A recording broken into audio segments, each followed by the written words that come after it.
All right, so last week I began to share with you my European adventure, and I sort of did it through the lens or through my own kind of version of the wildly popular book, Eat, Pray, Love. All right, and last week our focus was eat, and again I apologize for making everyone so hungry and craving Swiss cheese and pastries. Yeah, and then we agreed after the service, we agreed that we would all this week practice conscious eating, mindful eating. How many people remembered to do that this week? All right, great, yeah. Did you notice a more relaxed, more relaxed and enjoyable experience with eating, feeling a little more gratitude? And how many of you actually used the Self-Realization Fellowship? Yeah, no, not too many. I think we have some on the back wall, and there's some on the website. It's the SRF prayer over a meal that is really beautiful. And for me, it helps me to connect with the Spirit in the material form. The Spirit in food, the Spirit is within me, and spirit to spirit goes, it says. Spirit to spirit goes, and so you experience, you're literally becoming one, with the meal. So if you hadn't had a chance to practice it last week, again, you can do it this week, and the information about that is on our website. So let's move forward into the chapters of pray and love. All right, so as a minister, prayer is very important to me, very large part of my life. And, it really always has been since somebody put the Ernest Holmes book in my hand when I was a teenager, and I read that. Affirmative prayer has been a big part of my life. But I didn't know how it was going to look, during the traveling. But I quickly found out. So I shared last week that part of our journey we stayed with some friends in this little alpine village outside of Interlaken, Switzerland. This is a Swiss chalet with the cows on the hill, and the ultra-fresh cheese and ultra-fresh honey from the flowers in her garden, right? So we were staying there, and they had a plan to take us up to the peaks, the two peaks in the Alps that were basically in their backyard. The first peak was a little lower. It was called Eiger Glacier, and you take a gondola up there. Now, the gondola is really modern. They just put this in. It's very modern, and it's spacious, and it's all windows, and it's very smooth, except your heart always skips a beat when you kind of go over the transom, right? But we got to the top, beautiful view once the clouds parted. Just gorgeous view. It was snowing up there, which is kind of fun for May, and we had a snowball fight. It was a really fun day. And then the next day, they wanted to take us up to the really high peak. This is Schilthorn Mountain. And it's a longer drive. So during the drive, they shared with us a couple of things about it. They said, well, that modern gondola that you took up yesterday? No, they don't have this here. Well, they're planning to put it in, but this is the old one. This is the original gondola that, have put in there since, the 50s. And I found myself getting a little nervous. And then my husband asked, well, has there been any incidents? Any? Oh, yes. Oh, yes, there was a long time ago. They have fighter jets that fly overhead. They're not allowed to fly into the valley anymore, but there's an Air Force base there, and we saw these jets, heard them more and it's really horrible, tragic. One flew into the valley too close and cut the cable, and it was a real tragedy. But that was a long time ago, and they assured me, don't worry, they're not allowed to fly in this valley anymore. Okay, so I'm feeling better. And then I think our friend Ruth mentioned that, some people just can't take the altitude. It's really high up. And some people with breathing problems or heart issues, they've needed to be evacuated, airlifted out. And I'm like, okay, I'm starting to feel my heart is beating a little faster. I'm going, oh, man, what if I just sit this one out? I'm like thinking, maybe I'll just sit it out, let them do it. And so we got to the place, and a big crowd. I mean, they bus people and tourists from all over the world come to see this, and huge crowds. And I look up, there's this old gondola going straight up the hill, and I'm like, okay, time for prayer. It's time for prayer.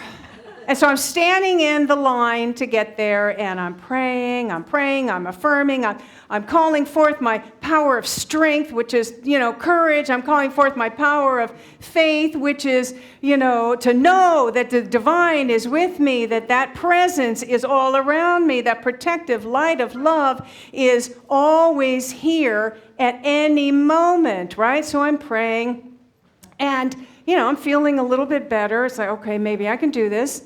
And we get up to the gondola, and we're one of the first people into the gondola, and then all of these people start piling in. 20, 30, 40, and I'm looking, where's the weight limit? There's got to be a weight limit. There's got to be a number of people. Where is it? And I said out loud, I think that's enough. You need to wait for the next one.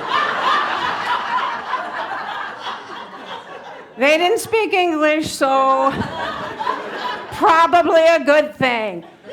So we are smashed into this gondola, and, like sardines in a tin, and I'm quietly having a panic attack, And then my husband's standing next to me, so I kind of lean into, now he doesn't like crowd, this situation is not made any better by the fact that I have a little claustrophobia.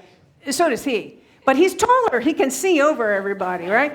So I'm just burying my head in his, and I'm feeling loved. I'm feeling, the hug and the love and the prayers, and I'm breathing, and okay, I can do this. I can make this, right? And then we get to the first platform, and I remember they told me, oh, there's 4 different ones you have to take. You have to switch 4 different times to get up to the top. I go, okay. And so I get off on the first platform, and they can see I'm shaking. Now, here is the answer to prayer. Ruth, our friend, says, okay, this is what we're going to do. At the next platform, we're going to let everybody get on first, and then we're going to get on last, so that you can stand right in front of the window. So you're the one standing in front of, looking out the window. And that was it. That was the answer to prayer, because I'm focusing on the beauty of the view. I'm focusing on this and not the panic, So it's a good thing to keep in mind sometimes that the answer to our prayer very often comes from something someone else says or a direction that somebody points us in. I think sometimes we're waiting for some sort of magical manifestation, and most of the time it's an idea that we're led to take action, or somebody says something, or guides us in a direction. And that makes sense because we're all connected, right? We're all pieces of this same puzzle. So that's always really good to, think about as we're praying. The answer to our, we want to stay open to that. So we get to the top, and it's the observation deck. It's kind of clouded in. We're sort of seeing a sea of clouds underneath us. And then the clouds part, And my God, what a view. Just breathtaking. And then they had made reservations at the restaurant, the Shiltorn restaurant, and it's a revolving restaurant. One of those revolving old windows around, and it takes 1 hour to go all the way around. So you're having a meal, and this was brunch. They made reservations for brunch, and every single angle from that view was like you just couldn't stop taking pictures all the way through. It was just amazing. And of course, I shared last week about how fabulous the food is there, so this was absolutely the same. And then one more thing I'll mention is that this Shiltorn Mountain and the restaurant were the location of a James Bond movie that they filmed in the 60s. It was on Her Majesty's Secret Service. I don't know, it was a little known one, but a James Bond movie, very popular there, and they kind of kept the 60s aesthetic in the restaurant, so it was like very cool. And then they had a whole room of memorabilia, like the original skis and the snowmobiles and film, clips of the film. It was really a fun day. So all in all, it was so worth it. The whole thing was so worth working through my fear for. So next time, think of my story. Next time you feel paralyzed by fear, and you think, I can't do it. Yes, you can. Everything is possible with prayer, right? Everything is possible with prayer. All right, so by the time we reached our fourth city, which was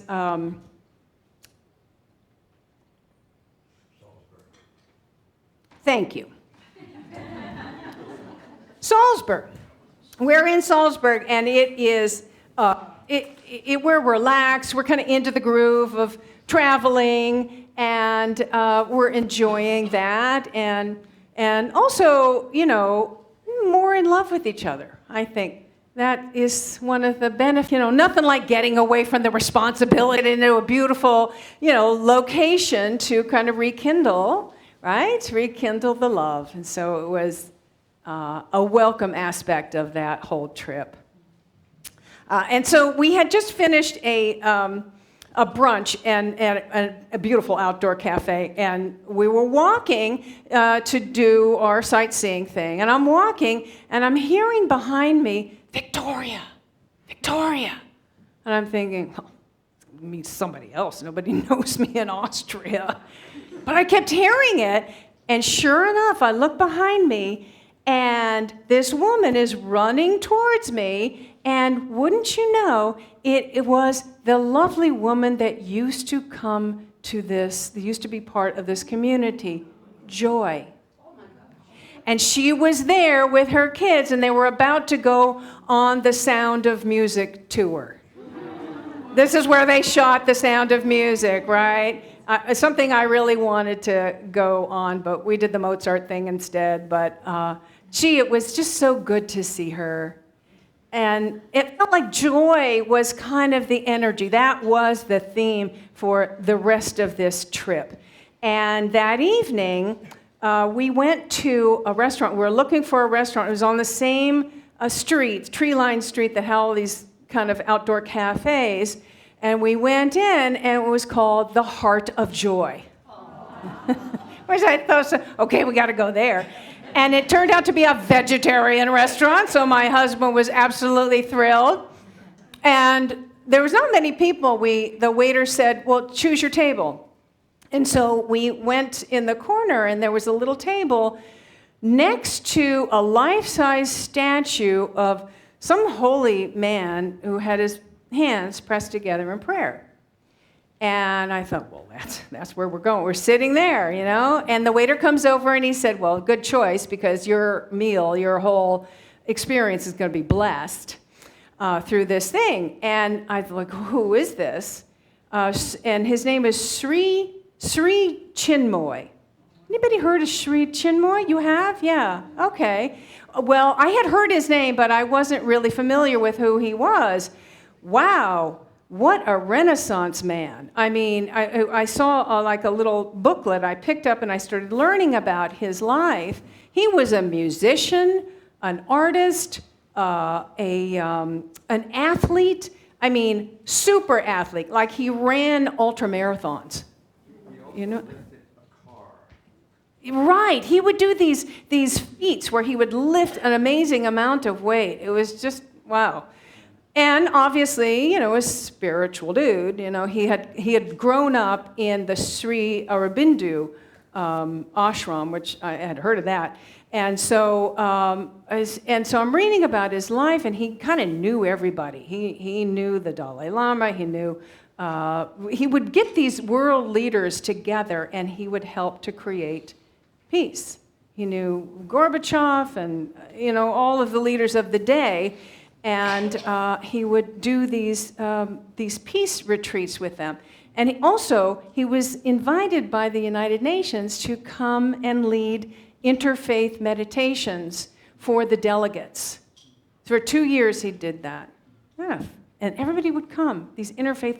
Wouldn't it be great to have that now? Where is the guru that's going in to lead meditations at the United Nations or any other government office? Would be lovely, wouldn't it? And and he also did this, he founded this because he was a runner. He had these marathons called the Oneness Peace runs. The Oneness Peace that, people would run these marathons and in the name of peace, which reminds me of what that we used to do. History buffs here at Unity Center of Peace. That's right, Kathleen.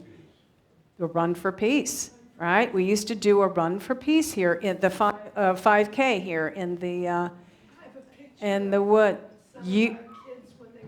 Yes. I think there might be some pictures out there, too. Yeah. Anyway, it would be so wonderful to, bring that alive again. Maybe there's a way that we can work with their organization. They still do it. Get a little more, visibility there, right? And so the place just felt so peaceful and so prayerful. They had a whole meditation thing upstairs. Everybody there was sort of following this guru, and it just felt so good. We went back 2 more times. And it reminded me also of the whole importance of bringing religions together. He worked to really promote peace between the religions, and how important that effort is, particularly nowadays. Honestly, it does not matter what religion or spiritual path that we come from or we're practicing now, whether we're Buddhist or Christian or Jewish or Sufi or Hindu or, shaman, we follow a shaman path, we're all called by the same thing.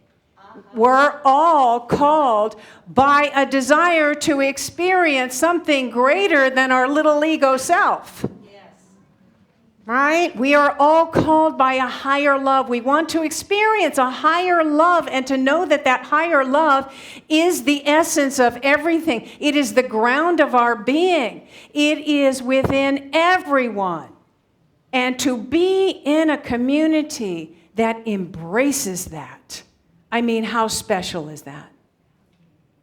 So as we move into our celebration, our 40th anniversary celebration, of this place that has said yes to that has answered that call. People dedicated this ongoing commitment to create a space where this experience can happen, where we can all have this experience together. That's something to celebrate, don't you think? We're celebrating. Yeah. Woo-hoo. Namaste.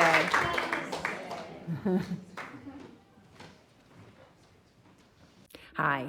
If this video has inspired you, opened your heart, expanded your consciousness, filled you with hope, empowered you in some way, we encourage you to support what we offer here at Unity Center of Peace by making your donation now. And thank you.